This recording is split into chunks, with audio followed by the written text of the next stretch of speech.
ವೇದಿಕೆ ಮೇಲೆ ಇರ್ತಕ್ಕಂಥ ಕೇಂದ್ರ ಬಿಂದುಗಳಾಗಿರ್ತಕ್ಕಂಥ ಮಲ್ಲಿಕಾರ್ಜುನ ಗದಾಧರವರೇ ಹಾಗೂ BSI ಸಾಹೇಬರಾಗಿರ್ತಕ್ಕಂಥ ಮುತ್ತಿಗೆಯವರೇ ಹಾಗೂ ಯಾವತ್ತೂ ವೇದಿಕೆ ಮೇಲೆ ಇರ್ತಕ್ಕಂಥ ಕುಟುಂಬ ವರ್ಗದವರೇ, ಈ ಬಾಗಲಕೋಟೆ ಓಂ ಶಾಂತಿಯ ಎಲ್ಲ ಅಕ್ಕಂದಿರೇ ಹಾಗೂ ಪರಿವಾರದವರು ಇವತ್ತು ಎಷ್ಟು ಸಂತೋಷ ಆಗಿದೆ ಅಂದರೆ ತಮ್ಮನ್ನು ನೋಡಿ ಬಹಳಷ್ಟು ನಾವು ಮಿಸ್ ಮಾಡ್ಕೊಂಡಿದ್ದೀವಿ ಅಂತ ನನಗೆ ಅನಿಸ್ತದೆ.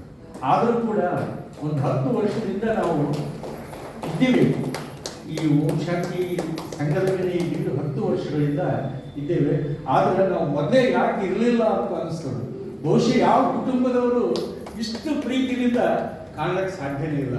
ಎಂಥ ಒಂದು ಸಂಭ್ರಮ ಅಂದ್ರೆ ಕಣ್ಣಿನಿಂದ ನೋಡಿದಾಗ ಮಾತ್ರ ಇರ್ತದೆ. ಶಿವಬಾಬನ ಆಶೀರ್ವಾದ ಬಹಳ ನಾವು 10 ವರ್ಷನೇ ಕಳೆದ್ವಿ, ಮೊದಲು ಹುಟ್ಟಿದಾಗಿಂದಲೇ ಯಾಕಿಲ್ಲ ಅಂತ ಈಗ ಅನಿಸ್ತಾ ಇದೆ. ಇವತ್ತಿನ ಈ ನಿವೃತ್ತಿಯಾಗಿ ಹೋಗ್ತಕ್ಕಂಥ ಅಧಿಕಾರಿಗಳಿಗೆ ಇಲ್ಲಿನ ಅಕ್ಕಂದಿರು ಮತ್ತು ತಾವುಗಳು ಮಾಡಿದ್ದು ಬಹಳ ಸಂತೋಷದಾಯಕವಾದಂಥ ವಿಷಯ. ಬಹುಶಃ ಈ ಹಣಕಾಸು ವಿಚಾರದ ಹಣಕಾಸು ಸಂಸ್ಥೆಯ ಒಂದು ಅಧಿಕಾರಿಗಳಾಗಿ ಮಲ್ಲಿಕಾರ್ಜುನ್ ಅವರು ನಿರ್ವಹಿಸಿದ್ದು ಬಹುಶಃ ಅದು ಮುಳ್ಳಿನ ಹಾಸಿಗೆ ಅಂತ ಅನಿಸ್ತದೆ. ಇಂದಿನ ದಿನಮಾನಗಳಲ್ಲಿ ಓದಿಗಿರಿ ಸಾಹೇಬರು ಕೂಡ PSI ಆಗಿರ್ಬೋದು, ಎಷ್ಟು ಕಷ್ಟ ಈ ದಿನಗಳಲ್ಲಿ ನೋಡಿದ್ರೆ ಮೊದಲು ಬಹಳ ಸಂಭ್ರಮ ಇತ್ತು. ಪೊಲೀಸ್ ಇಲಾಖೆಯಲ್ಲಿ ಇರ್ತಕ್ಕಂಥವ್ರು ಬಹಳಷ್ಟು ಪುಣ್ಯವಂತರು ಅಂತ. ಈಗಿನ ಒಂದು ವ್ಯವಸ್ಥೆಯಲ್ಲಿ ನೌಕರಿ ಹೆಂಗೆ ಮುಗಿಸ್ತಾರಪ್ಪ ಅನ್ನುವಂಥ ಮುಳ್ಳಿನ ಹಾಸಿಗೆ ಅದು. PSI ಜಾಗೃತಿಗಳು ಹಣಕಾಸು ಸಂಸ್ಥೆಯ ಅಧಿಕಾರಿಗಳಾಗಿ ಕೆಲಸ ನಿರ್ವಹಿಸಿರುವುದು ಬಹಳ ಅಂತ. ಇಂಥ ಒಂದು ಈ ಮುಳ್ಳಿನ ಹಾಸಿಗೆಯಲ್ಲಿ ಇರ್ತಕ್ಕಂಥ ಅಧಿಕಾರವನ್ನು ಬಹಳ ಒಳ್ಳೆಯ ರೀತಿಯಿಂದ ಅವರು ಮುಗಿಸಿ PSI ಸಾಹೇಬರು ಮತ್ತು ಈ ಮಲ್ಲಿಕಾರ್ಜುನ್ ಅವರು ಮುಗಿಸಿ ಶಿವಬಾಬನ ಆಶೀರ್ವಾದದಿಂದ ಮುಗಿಸಿಕೊಂಡು ನಿವೃತ್ತಿ ಹೊಂದಿರುತ್ತಾರೆ. ಅವರಿಗೆ ಮಲ್ಲಿಕಾರ್ಜುನ್ ಅವರಿಗೂ ಅವರ ಕುಟುಂಬದವರಿಗೂ ಎಲ್ಲರಿಗೂ ಕೂಡ ಒಳ್ಳೆಯದಾಗಲಿ ಅಂತ ಈ ಸಂದರ್ಭದಲ್ಲಿ ಮಲ್ಲಿಕಾರ್ಜುನ್ ಅವರಿಗೆ ಶಿವಬಾಬನ ಆಶೀರ್ವಾದ, ಶಾಂತಿ, ನೆಮ್ಮದಿ ಸಿಗಲಿ ಅಂತ ಈ ಸಂದರ್ಭದಲ್ಲಿ ಅದೇ ರೀತಿ ಓದ್ಗಿರಿ ಸಾಹೇಬರು ಕೂಡ ಬಹುಶಃ ಎಲ್ಲರಿಗೂ ಗೊತ್ತಿರ್ತಕ್ಕಂಥ PSI ಆಗಬೇಕಾದ್ರೆ ಮೊದಲು ಪುಣ್ಯವಂತರು ಇರಬೇಕು. ಪ್ರತಿಯೊಬ್ಬರ ಮನೆಯಲ್ಲಿ ನಾವೆಲ್ಲರೂ PSI ಆಗಿರಬೇಕು ಅಂತ ಇದ್ರೆ ಚೆನ್ನಾಗಿ ಅಂತ ತಿಳ್ಕೊಂಡಿದ್ದೀವಿ. ಈ ಕಾಲದಲ್ಲಿ ಈ ಲೀಡರು, ಈ ಮಂತ್ರಿಗಳು ಇಂಥ ಒಂದು ವ್ಯವಸ್ಥೆಯಲ್ಲಿ ಅಧಿಕಾರ ಡ್ಯೂಟಿ ಮುಗಿಸಬೇಕಾದ್ರೆ ಬಹಳಷ್ಟು ಶಿವಬಾಬನ ಆಶೀರ್ವಾದ ಇದ್ರೆ ಮಾತ್ರ ಸೂಕ್ಷ್ಮವಾಗಿ ಮುಗಿಯುತ್ತೆ, ಇಲ್ಲ ಅಂತ ಸಂದರ್ಭದಲ್ಲಿ ಹೇಳ್ತೇನೆ. ಅವರು ಕೂಡ ಅವರಿಗೂ ಓದ್ಗಿರಿ ಸಾಹೇಬರ ಕುಟುಂಬದವರಿಗೂ ಅವರ ಮಕ್ಕಳಿಗೂ ಎಲ್ಲರಿಗೂ ಒಳ್ಳೆಯದಾಗಲಿ, ಅವರಿಗೆ ಶಾಂತಿ ಮತ್ತು ನೆಮ್ಮದಿ ಸಿಗಲಿ ಅಂತ ಈ ಸಂದರ್ಭದಲ್ಲಿ ನಾನು ಆಶಿಸ ಬಯಸ್ತೇನೆ. ಇವತ್ತ ಈ ಕಲಿಯುಗದಲ್ಲಿ ಮಂತ್ರಿಗಳಾದ ಯಾವುದೇ ಟಿಕೆಟ್ ಸಿಕ್ಕರೆ ದಿನನಿತ್ಯ ಸಂಭ್ರಮ ಮಾಡ್ತಾರೆ. ಅವ್ರಿಗೆ ಶಾಲೆ ಹಚ್ಚೋದು, ಹೂನಾರ ಹಾಕೋದು ಎಲ್ಲವನ್ನೂ ಮಾಡ್ತಾರೆ. ಆದರೆ ನೌಕರಿದಾರರಿಗೆ ಮಾತ್ರ ಅವರು ನಿವೃತ್ತಿ ಜೀವನ ಹೊಂದಿದಾಗ ಮಾತ್ರ ನಿಮಗೆ ಒಳ್ಳೆಯದಾಗಲಿ ಅಂತ ಹೇಳುವವರು ಬಹಳ ಕಡಿಮೆ. ಆದರೆ ಇವತ್ತು ಓಂ ಶಾಂತಿ ಅಕ್ಕನವರು, ಗುಲ್ಬರ್ಗಾದ ಸೆಂಟರ್ನವರು ತಾವುಗಳು ಕೂಡ ಈ ಮಲ್ಲಿಕಾರ್ಜುನ್ ಅವರನ್ನ ಮತ್ತು ಓದ್ಗಿರಿ ಸಾಹೇಬರನ್ನ ಕರೆಸಿ ಸನ್ಮಾನ ಮಾಡಿರುವುದು ಬಹಳ ಶ್ಲಾಘನೀಯ. ಈ ಅಕ್ಕಂದಿರು ಎಷ್ಟು ಒಳ್ಳೆಯವರು, ತಾವು ಕೂಡ ಒಳ್ಳೆಯವರು. ತಮಗೆ ನಾವು ಎಷ್ಟು ಚಿರಋಣಿ ಆದರೂ ಕಡಿಮೆನೆ ಅಂತ ಅನಿಸ್ತದೆ. ಯಾಕೆ ಅಂದರೆ ನಮ್ಮ ಪುಷ್ಪ ಅವರು, ನನ್ನ ಮಗಳು, ಅವ್ರನ್ನ ಈ ಮಲ್ಲಿಕಾರ್ಜುನ್ ಅವರು ನಮ್ಮ ಮಳೆಯಂದರು. ಅದು ಏನು ಶಿವಬಾಬನ ಆಶೀರ್ವಾದ ನಮ್ಮ ಕುಟುಂಬಕ್ಕಿದೆ, ನಮಗೆಲ್ಲ ಒಳ್ಳೆಯದಾಗಿದೆ. ಹೊತ್ತೆ ಅನ್ನೋದೇ ಇಲ್ಲ ಅಂತ ಹೇಳಿದ್ರು ತಪ್ಪಾಗಲಿಕ್ಕಿಲ್ಲ. ಈ ಒಂದು ಆಗಬೇಕಾದ್ರೆ ಶಿವಬಾಬನ ಆಶೀರ್ವಾದ ಈ ಸಂದರ್ಭದಲ್ಲಿ ನಾನು ಈ ಈ ಬಾಗಲಕೋಟೆ ಅಕ್ಕಂದಿರಿಗೂ ಮತ್ತು ಪಕ್ಕದಲ್ಲಿರ್ತಕ್ಕಂಥ ಆಶ್ರಮದ ಅಕ್ಕಂದಿರಿಗೂ ಕೂಡ ನಾವು ನಮ್ಮ ಕುಟುಂಬದ ವತಿಯಿಂದ ಧನ್ಯವಾದಗಳನ್ನು ಅರ್ಪಿಸ್ತೇವೆ. ಈ ಸೆಂಟರ್ನಿಂದ ನಾವು ಒಂದು 25 ಜನ ನಮಗೆ ಅಕ್ಕಂದಿರು, ಇಲ್ಲಿ ಬಾಗಲಕೋಟೆ ಅಕ್ಕಂದಿರು ನಮ್ಗೆ 29 ದಿನ ನಮಗೆ ಟೂರ್ ಕರ್ಕೊಂಡು ಹೋಗಿದ್ರು. ಬಹುಶಃ ಇಲ್ಲಿ ಈ ಆಶ್ರಮದಿಂದ ನಮಗೆ ಕೆಲವು ಮಂದಿ ದೋಸ್ತರು ಅವ್ರ ಸಂಗಡ ನಾವು ಹೋಗಿ ಬಂದಿದ್ದೇವೆ.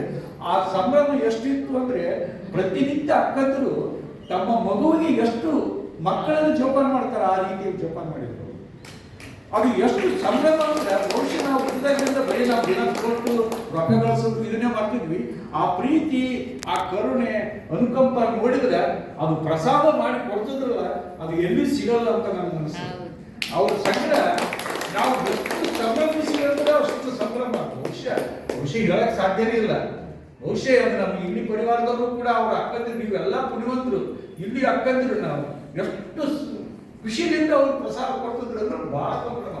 ಅದು ಎಷ್ಟು ವರ್ಣನೆ ಮಾಡಕ್ಕೆ ಬಹುಶಃ ನಾವು BA ಪಂಡಿತರು MA ಆಗಿದ್ರು ನಾವು ಹೇಳ್ತಿದ್ವಲ್ಲ, ಅಕ್ಕಂದಿರು ಶಿವಭಾಮನ ಆಶೀರ್ವಾದ ಮೇಲಿತ್ತು, ಏನು ಅಕ್ಕಂದಿರು ಶಿವಭಾಮನ ರೂಪದಲ್ಲಿ ಬಂದು ನಮ್ಗೆ ಅಷ್ಟು ಮಾಡಿದ್ರು ಅಂದ್ರೆ ಆ ಪ್ರಸಾದ, ಆ ಟೂರು 29 ದಿನ ನಮ್ಗೆ ಒಂದು 29 ನಿಮಿಷ ಹೋದಂಗೆ ಹೋಯ್ತು. ಅದನ್ನು ನಾವು ಯಾವತ್ತೂ ಮರೆಯೋದಿಲ್ಲ.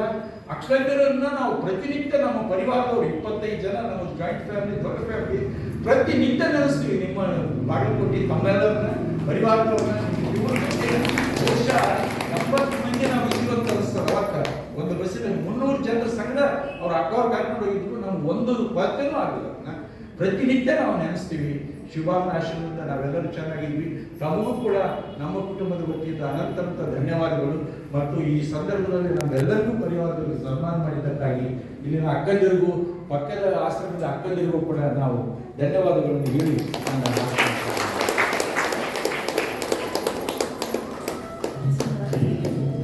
ಮಲ್ಲಿಕಾರ್ಜುನಣ್ಣವರು ಮಲ್ಲಿಕಾರ್ಜುನವರು ಸ್ಕ್ವೇರ್ ಕೂಡಿದ್ದಾರೆ. ಅದಕ್ಕೆ ಹೇಳ್ತೀವಲ್ಲ, ರಾಶಿ ಕೂಡಬೇಕು ಅಂತ.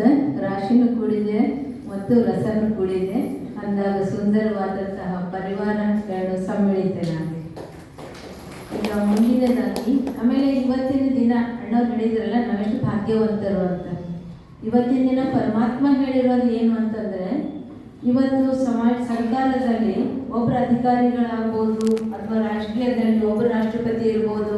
ರಾಷ್ಟ್ರಪತಿಗೆ ರಾಷ್ಟ್ರಪತಿ ಭವನ ಕೊಟ್ಟಿದ್ದಾರೆ. ಯಾಕಂದರೆ ಆ ಒಂದು ಯೋಗ್ಯತೆ ಅವರಿಗಿದೆ, ಆ ಒಂದು ವಿಶೇಷತೆ ಕ್ವಾಲಿಟಿ ಇರೋದ್ರಿಂದ ಅವರಿಗೆ ಅಷ್ಟು ದೊಡ್ಡ ಭವನ, ಅವ್ರ ಸ್ಥಾನಕ್ಕೆ ಅನುಸಾರವಾಗಿ ಸ್ಥಾನಕ್ಕೆ ತಕ್ಕಂತೆ ಭವನವನ್ನು ಕೊಟ್ಟಿದ್ದಾರೆ. ರಾಷ್ಟ್ರಪತಿ ಭವನ ಎಷ್ಟು ದೊಡ್ಡದಿದೆ, ಆದರೆ ಅವರು ಮಾಡುವಂತಹ ಅಧಿಕಾರದ ಅವಧಿ ಎಷ್ಟು ಅಂತಂದರೆ ಸೀಮಿತ ಇದೆ. ಇವತ್ತು ಯಾವುದೇ ಪದವಿ ಇರ್ಬೋದು, ರಾಷ್ಟ್ರಪತಿ ಇರ್ಬೋದು, ಪ್ರಧಾನಮಂತ್ರಿ ಇರ್ಬೋದು, ಮತ್ತಿನ್ನೇನೋ ದೊಡ್ಡ ದೊಡ್ಡ ಪದವಿಗಳಿರ್ಬೋದು. ಆ ಪದವಿಗೆ ಎಷ್ಟು ಅವಧಿ ಅಂತಂದರೆ ಸೀಮಿತ ಅವಧಿ. ಆದರೆ ಪರಮಾತ್ಮ ಹೇಳ್ತಾನೆ, ಈ ಒಂದು ಸಮಯದಲ್ಲಿ ನಿಮ್ಮನ್ನು ನೀವು ಭಗವಂತನಿಗೆ ಅರ್ಪಿಸಿಕೊಂಡದ್ದೇ ಆದರೆ, ನನ್ನೆಲ್ಲ ಸರ್ವಸ್ವ ಭಗವಂತನದು ಅಂದದ್ದೇ ಆದರೆ, ನನ್ನ ಮನೆ, ಮಠ, ಮಕ್ಕಳು, ಮಡದಿ ಎಲ್ಲವೂ ನಿನ್ನದು ಅಂತ ಅರ್ಪಿಸಿದ್ದೇ ಆದರೆ ನೀವು ಆರಾಮಾಗಿ ವರ್ತಮಾನದಲ್ಲಿರ್ತೀರಿ. ಭವಿಷ್ಯದಲ್ಲಿ ಇದಕ್ಕಿಂತಲೂ ದೊಡ್ಡ ಪದವಿಯನ್ನು ತಗೊಳ್ತೀರಿ, ದೊಡ್ಡ ಬಂಗಲೆಯೊಳಗಿರ್ತೀರಿ ಅಂತ ಹೇಳಿ. ಅದಕ್ಕೆ ಸತ್ಯುಗದಲ್ಲೇನು ಇರ್ತೀವಲ್ಲ, ಈಗ ರಾಷ್ಟ್ರಪತಿಯವ್ರ ಭವನ ಎಷ್ಟು ದೊಡ್ಡದಲ್ಲ, ಅದಕ್ಕಿಂತ ದೊಡ್ಡದೇನಿರ್ತದೆ, ಸತ್ಯುಗದಲ್ಲಿ ಇರ್ತದೆ. ಅಂಥ ಪದವಿಯನ್ನು ನೀವು ತಗೊಳ್ತೀರಿ.